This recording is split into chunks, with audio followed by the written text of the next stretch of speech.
Again, of where we're going for daytime highs, I looked at these at the top of the newscast with you, but I just want to give you another peek at your part of the bay. This is a fantastic Sunday. It'll be more sunshine than Saturday was. And Monday for President's Day will actually be a little warmer than these numbers.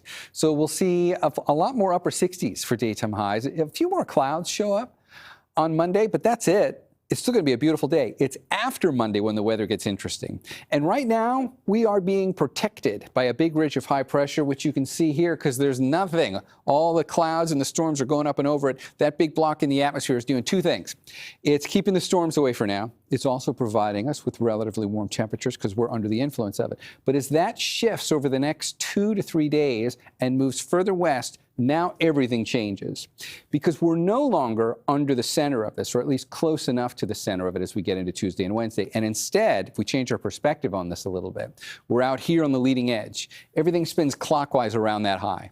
Now it's directing whatever happens to be up here in Alaska and pulling it down our way because it's right along the edge of that ridge. And sure enough, here comes a weak little storm directly from the north to the south. So first and foremost, that's going to be cold. That's the biggest impact from this. Temperatures are going to go down, the wind will pick up, and yes, there will be some rain, just not a lot of it, and there'll probably even be a dusting of snow on the local mountains around the Bay Area, but nothing major there. If we look at the system over about a 3-day period, the cold and the wind gets here by Tuesday afternoon.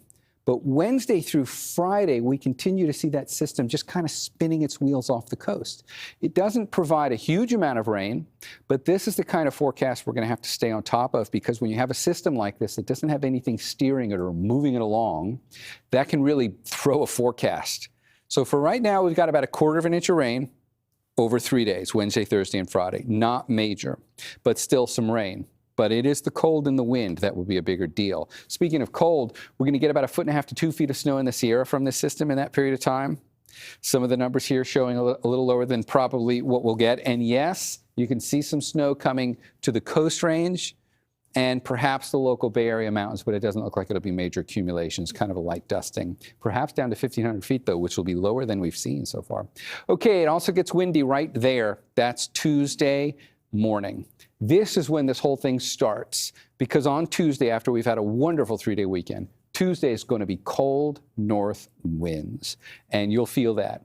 And it's just going to keep going from there into the afternoon. And then that cold air coming in behind Tuesday really brings our morning lows down. So we'll be down into the mid-20s in the North Bay valleys by Thursday, and it'll be mid-30s for just about everywhere else for morning lows then. So in the 7-day forecast, 3 days with a chance of rain on it, Wednesday, Thursday, and Friday. We see that play out in our microclimates as well. And the main impact is really going to be those cold winds.